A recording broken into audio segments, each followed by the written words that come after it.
ফোরাত দক্ষিণ পশ্চিম এশিয়ার একটি নদী। এটি তুরস্কে উৎপত্তি লাভ করে সিরিয়া ও ইরাকের ভেতর দিয়ে প্রবাহিত হয়ে দজলা নদীর সঙ্গে মিলিত হয়েছে এবং পারস্য উপসাগরে গিয়ে পতিত হয়েছে।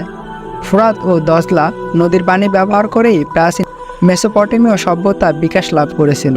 প্রাচীন সুমেরীয়, ব্যাবিলিয়ন এবং অসিরীয় সভ্যতা বিকাশ লাভ করেছিল এই নদীকে ব্যবহার করেই।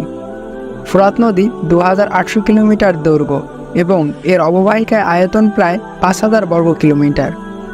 এর মোট অববাহিকার মাত্র 30% তুরস্কে অবস্থিত। এর 90% পানির উৎস হল তুরস্কের উচ্চভূমি। ফোরাত নদী গঠিত হয়েছে দুটি নদীর মিলনে, একটি কারাসু এবং অন্যটি মুরাতসু। নদীর তীর ঘেঁষা প্রধান শহরগুলোর মধ্যে আছে সিরিয়ার রাক্কা ও দায়ের আজ জর, ইরাকের রামাদি। আঞ্চলিক রাজনীতির কারণে ফোরাত যেমন আলোচনার কেন্দ্রে, তেমনি ধর্মীয় কারণে ফোরাতের নাম মুসলিম বিশ্বে ছড়িয়ে পড়েছে। ফোরাত নিয়ে রাসূল সাল্লাল্লাহু আলাইহি সাল্লামের খুবই গুরুত্বপূর্ণ একটি ভবিষ্যৎবাণী রয়েছে।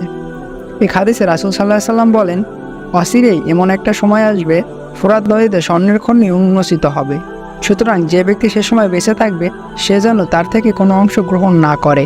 মুসলিম শরীফের বর্ণনায় এসেছে, কিয়ামত সংঘটিত হবে না ততক্ষণ পর্যন্ত যতক্ষণ না ফোরাত নদীতে একটি স্বর্ণের পাহাড় প্রকাশ পাবে। মানুষ তা নিয়ে যুদ্ধে জড়াবে এবং প্রত্যেক দলের শতকরা 99 জনে মারা পড়বে। তারা প্রত্যেকে কামনা করবে, হায় আমি যদি বেঁচে যাওয়া মানুষটি হতাম। হাদিসের ব্যাখ্যায় শাইখুল ইসলাম তাকি ওসমানী বলেন, ফোরাত নদীতে স্বর্ণের পাহাড় উন্মোচিত হবে। এর দুটি অর্থ হতে পারে।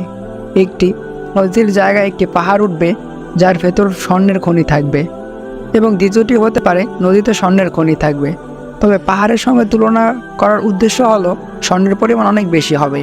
ফোরাত নদী প্রতি বছর 2800 কোটি ঘনমিটার পানি বহন করে। এপ্রিল ও মে মাসে নদীটি সর্বোচ্চ পানি ধারণ করে। ফোরাত নদীটি অনেক গভীর নয় বলেই এত ছোট ছোট নৌকা ছাড়া কিছু চলাচল করতে পারে না। এটি মূলত তার পার্শ্ববর্তী শহরগুলোর পানি সরবরাহের জন্য খুবই গুরুত্বপূর্ণ। তাই দেখা যায় নদীটি তুরস্ক, সিরিয়া ও ইরাকের মধ্যে রাজনৈতিক অস্থিরতা সৃষ্টির অন্যতম মাধ্যম। এই তিনটি দেশই জমিতে সেচ দেয়া ও পানির অন্যান্য কাজের জন্য ফোরাতের উপর নির্ভরশীল। তাই দেশগুলো নিজেদের স্বার্থে নদীতে বিভিন্ন বাঁধ নির্মাণ করে লাভবান হতে চায়। সিরিয়া, তুরস্ক, ইরাক সরকার এখন পর্যন্ত 12টি বাঁধ নির্মাণ করে। 1999 সালের পর ফোরাত নদীর পানি আশঙ্কাজনকভাবে কমতে শুরু করে। হাদিসে বলা হয়েছে, ফোরাত নদীর পানি শুকিয়ে স্বর্ণের পাহাড় আবিষ্কৃত হবে। বর্তমান অবস্থার সাথে তা মিলে দেখলেই বোঝা যায় সেটি খুব বেশি দূরে নয়, ইনশাআল্লাহ। কারণ গ্লোবাল ওয়াটার ফোরামের গবেষণায় দেখা গেছে ফোরাত নদীর পানি খুব দ্রুত কমতে শুরু করেছে।